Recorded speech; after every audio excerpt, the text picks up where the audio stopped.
About the capability targets, I agree. So we have the capability targets, and basically flowing from there, of course, we know exactly what we need in terms of the defense industrial output. I'm really at stress to again make that point. Sometimes people think we do the 3.5% core defense spending for an audience of 1. No. It is a coincidence that by spending 3.5%, we equalize what Europeans and Canadians are spending and the US is spending, which is crucial because we had to end that debate, which started with Eisenhower, basically saying that the US was paying more than the Europeans, and the US was totally right and rightly irritated and expecting the Europeans and Canada to step up. That's now happening, but the 3.5% is not.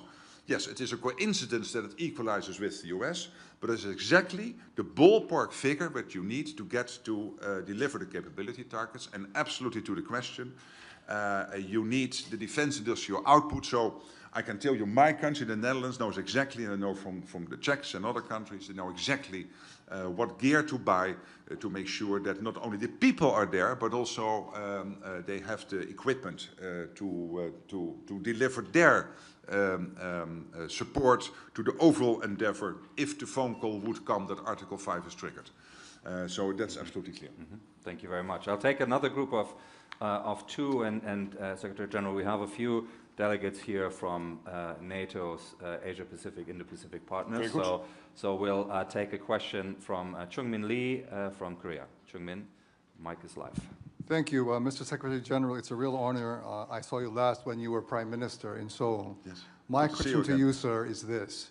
As you know, South Korea played a key role in supporting Polish rearmament because of the Ukrainian conflict.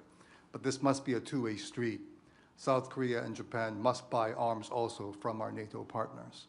So from your position, what can the IP4 countries do to make sure that we are able to fill the gap with our European partners, but to also entice European companies to make sure that the gap that we face vis-a-vis the PRC and North Korea is also being filled with the help of our European industrial friends?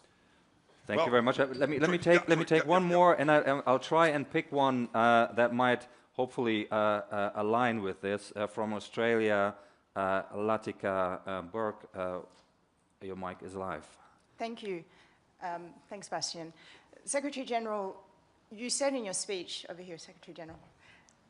Yeah, hi, good morning. Hi, thank you, good morning.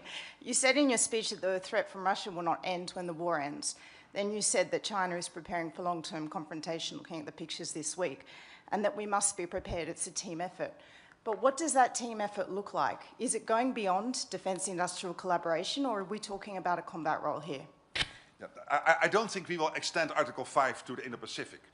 I don't think that will happen. But what you see increasingly happening is that the cooperation between NATO and the 4 countries in the Indo-Pacific, Japan, New Zealand, Australia, and the Republic of Korea, is getting stronger and stronger. And why?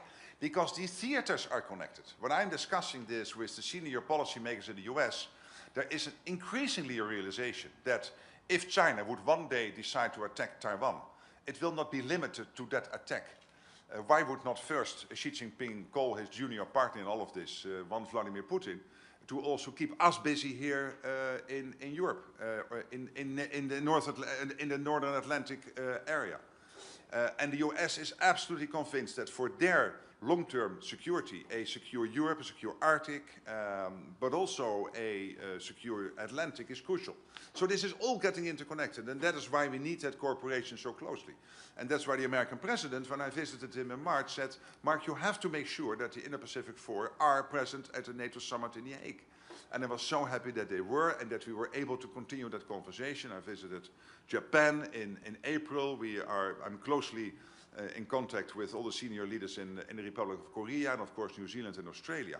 And to the question about defense production, the Republic of Korea is getting into the NATO markets. Why? Because NATO industries, until recently, were not producing enough. When it comes to ammunition, we are closing the gap. But on many other systems, we are not. And I'm asking industry in US and in Europe, why do you accept that? This is a free market, so if Poland is now buying for tens of billions Korean equipment, and they are totally entitled to do so, and why? Because it is good, and it is delivered fast, at NATO standards, But on the other hand, if I was Raytheon or Lockheed Martin or Rheinmetall or Leonardo, I would think, hey, that is strange. Why is this happening? So to your question, I want to thank you for the fact that you are filling the gaps at this moment in NATO, because we are not producing fast enough. And by the way, when it comes to shipbuilding and our Navy, and particularly the US Navy, I'm really worried. Because this China has now more ships sailing than the US. And shipbuilding in the US is not at a rate that they can anywhere catch up on what China is doing at the moment. And also the European shipbuilding market is there, is developed, and we have seen the new deals between the UK and Norway. But we need much more if we collectively want to fill that gap. So thank you to Korea. Of course, it would be great if we can also deliver some stuff to you and to Japan and others. I mean, I'm a center-right free market politician. I love free trade and earning money and getting some peace dividends from this. But at this moment, it's the other way around. You're filling the gaps in Europe and in North America. Thank you very much. Let's take 2 more. We have from the UK, Charlie Edwards. Charlie. Thank you, Bastian.